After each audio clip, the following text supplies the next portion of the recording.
Hello friends, मैं हूं Archana. Welcome to my channel food shape. आज मैं बना रही हूं सांभर बड़ा। एकदम मार्केट जैसा सांभर बड़ा घर पर किस तरीके से बनाया जाए आज मैं आपको बताऊंगी। यकीन मानिए, वीडियो देखने के बाद अगर आप इसे बनाते हैं ना तो आप कभी भी मार्केट से ख़रीद कर नहीं खाएंगे, इतना ये अच्छा लगता है। तो आइए बनाते हैं इसे। सांभर बड़ा बनाने के लिए हमें चाहिए 1 कप चावल।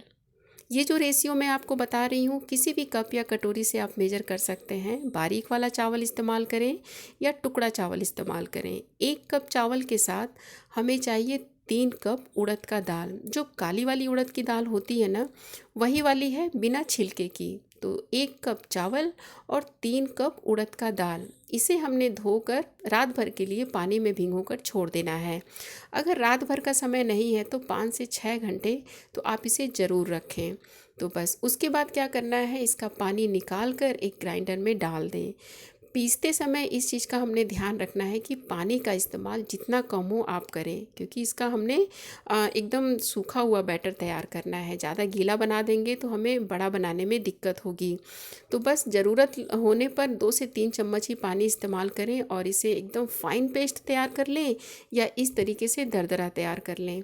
मान लीजिए पीसते समय ये गीला हो गया है तो आप इसमें जो पोहा होता है ना, उसका पाउडर डालकर इस्तेमाल कर सकते हैं। उससे क्या है, ये थोड़ा सूख जाएगा। अगर बैटर गीला होता है तो आप पोहे का पाउडर इस्तेमाल कर सकते हैं। अब इसमें आधा छोटा चम्मच मीठा सोडा यानी कि बेकिंग सोडा डाल दें और आधा छोटा चम्मच इसमें नमक डाल दें। बस इन दोनों चीज़ों को डालकर 4 से 5 मिनट अच्छी तरह मिक्स कर लें। देखिए, जो बैटर की कंसिस्टेंसी आपको दिख रही है ना, ऐसा ही रखना है। गीला हो जाता है तो जैसा मैंने बताया, पोहे का पाउडर आप इस्तेमाल कर सकते हैं। बस अब इसे एक साइड रख देते हैं। अब सांभर बना लेते हैं। तो सांभर बनाने के लिए मैं ले रही हूँ आधा कटोरी ये अरहर का दाल यानी तुअर का दाल। इसे पानी से धो लें और कुकर में डाल दें। इसी के साथ हमें चाहिए 3 से 4 चम्मच चने का दाल। इसे भी पानी से साफ़ कर लें और कुकर में डाल दें। अब मैं इसमें डाल रही हूँ सिर्फ घिया यानी कि लौकी।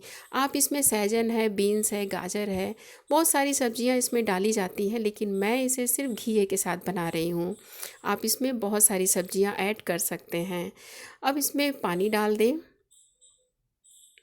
करीब आधा लीटर से थोड़ा सा प्लस मैंने पानी डाल दिया है। अब इसमें 1 छोटा चम्मच नमक या स्वाद के अनुसार नमक डाल दें और 1 छोटा चम्मच हल्दी पाउडर डाल दें। नमक वगैरह क्या है, मैंने तो 1 छोटा चम्मच बोल दिया, लेकिन सांभर बनाने के बाद अगर आपको नमक कम लगता है तो आप उसे ऐड कर सकते हैं। बहुत लोगों को दिक्कत होती है कि 1 छोटा चम्मच तो बोल दिया लेकिन इतने से तो स्वाद नहीं आया, तो आप उसे एडजस्ट कर सकते हैं। 1 छोटा चम्मच घी या तेल डाल दें। इससे क्या है, दाल पकते समय बाहर नहीं निकलेगा। बस अब कुकर का ढक्कन लगाकर मीडियम फ्लेम पर 3 से 4 सीटी आने तक पका लें। सांभर में इमली का इस्तेमाल किया जाता है, तो थोड़ा सा इमली लें, उसे थोड़े से पानी के साथ भिगोकर छोड़ दें। अब इसका तड़का तैयार कर लेते हैं। तो तड़का बनाने के लिए एक पैन में 3 से 4 चम्मच तेल या आप कोकोनट ऑयल, जो खाने वाला नारियल का तेल होता है ना, उसका इस्तेमाल कर सकते हैं। हल्का सा गरम कर लें। अब इसमें जीरा, थोड़ा सा सरसों, थोड़ा सा हींग डाल दें। ये मैं अपना तरीका बता रही हूँ तड़का बनाने का, लेकिन इससे जो इसका स्वाद है बहुत अच्छा आता है। हरी मिर्च आप अपने स्वाद के अनुसार डाल दें। मैंने 2 हरी मिर्च का इस्तेमाल किया है। अब इसमें एक मीडियम साइज़ का प्याज इस तरीके से बारीक करके डाल दें। इसी के साथ करी पत्ता डाल दें। करी पत्ता मैं ताज़ा इस्तेमाल कर रही हूँ। अगर आपके पास सूखा हुआ करी पत्ता है तो आप सूखा हुआ करी पत्ता डाल दें। बस 2 से 3 मिनट के लिए इसे हम चला लेंगे। बहुत ज़्यादा इसे हमने नहीं भूनना होता है। 2 से 3 मिनट, 4 मिनट आप मीडियम फ्लेम पर पका लें। अब इसमें 1 छोटा चम्मच काश्मीरी लाल मिर्च पाउडर डाल दें। ये कलर लाने के लिए है, इससे जो सांभर का कलर है ना बहुत अच्छा हो जाता है। अब मैं इसमें मार्केट का ये एमडीएच का सांभर मसाला है। सांभर हो या पाव भाजी वगैरह बना रहे हो ना, तो इसमें जो है ना मार्केट का ही मसाला इस्तेमाल करना चाहिए। इससे क्या है, जो स्वाद होता है एकदम परफेक्ट आता है। घर के मसालों से वो स्वाद नहीं आ पाता है। जो घर पर बनाते हैं ना सांभर मसाला वगैरह, उससे जो है वो मार्केट वाला टेस्ट नहीं आ पाता है। तो आप किसी भी अच्छे ब्रांड का सांभर मसाला पाउडर इस्तेमाल कर सकते हैं। बस 2 मिनट के लिए चला लें। अब इसे पके हुए दाल में डाल दें, मिक्स कर लें अच्छी तरह। सांभर मसाला पाउडर जो है ना 3 से 4 चम्मच, इसकी जो क्वांटिटी होती है ना थोड़ी ज़्यादा लगती है। बाद में भी अगर कम लगता है आपको तो इसमें आप ऐड कर सकते हैं, 1 आध चम्मच आप सांभर मसाला पाउडर ऐसे भी डालकर थोड़ी देर के लिए उबाल सकते हैं।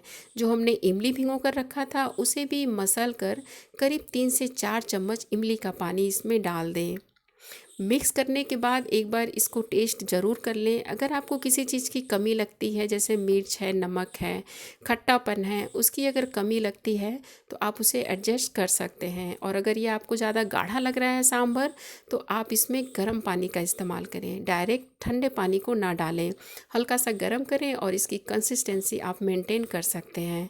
बस ये हमारा सांभर बनकर तैयार हो चुका है और इसका स्वाद जो है बहुत ही बेहतरीन आया है। बहुत ही कम चीज़ों से मैंने ये बनाया है सांभर। अब एक पैन गरम करें और ये ध्यान रखें पैन अच्छी तरह गरम हो जाने के बाद ही इसमें तेल डालें। नहीं तो जब हम सांभर को और बड़े को फ्राई करेंगे ना तो वो पैन से चिपक जाएगा। बस ये मिक्सचर लेने से पहले हाथ पर हल्का सा पानी लगा लें। इससे क्या है, ये हाथ पर चिपकेगा नहीं। देखिए, आप जो इसकी कंसिस्टेंसी देख रहे हैं ना, ऐसी कंसिस्टेंसी है अगर, तो आप जो बड़ा है बहुत ही अच्छी तरह बना सकते हैं। बस अब इसे हम गरम तेल में फ्राई कर लेंगे मीडियम फ्लेम पर। बस इसी तरीके से बनाते जाएं और डालते जाएं। स्टार्टिंग में थोड़ी दिक्कत हो सकती है, लेकिन जब आप फ्राई करने लगते हैं ना तो 1-2 के बाद अच्छी तरह ये फ्राई हो जाता है। मीडियम फ्लेम पर 3 से 4 मिनट इसे फ्राई कर लें। इसे मैं सर्व कर रही हूँ नारियल की चटनी के साथ। इसकी रेसिपी भी आप मेरे चैनल पर देख सकते हैं। लिंक मैं डिस्क्रिप्शन बॉक्स में दे दूँगी, आप वहाँ जाकर देख सकते हैं। ये टमाटर की चटनी है, दोनों चटनी की रेसिपी आप चैनल पर देख सकते हैं। बस अब एक कटोरी में सांभर निकाल लेते हैं। अब इसे गरम गरम बड़ा के साथ सर्व करते हैं। बहुत ही टेस्टी और लाजवाब लगता है खाने में। जैसे मैंने बताया है ना, उस तरीके से आप ये तैयार करें, यकीन मानिए आपको बहुत पसंद आएगा। बस जो रेशियो मैंने बताया है ना, 1 कप चावल और 3 कप दाल, बस इस चीज़ का आप ध्यान रखें। मेजरमेंट आप किसी भी कप या कटोरी से कर सकते हैं। बस उम्मीद करती हूँ ये रेसिपी आपको ज़रूर पसंद आई होगी। वीडियो अच्छी लगी हो तो लाइक, शेयर और चैनल को सब्सक्राइब ज़रूर करें। मिलते हैं नेक्स्ट वीडियो में। Thank you.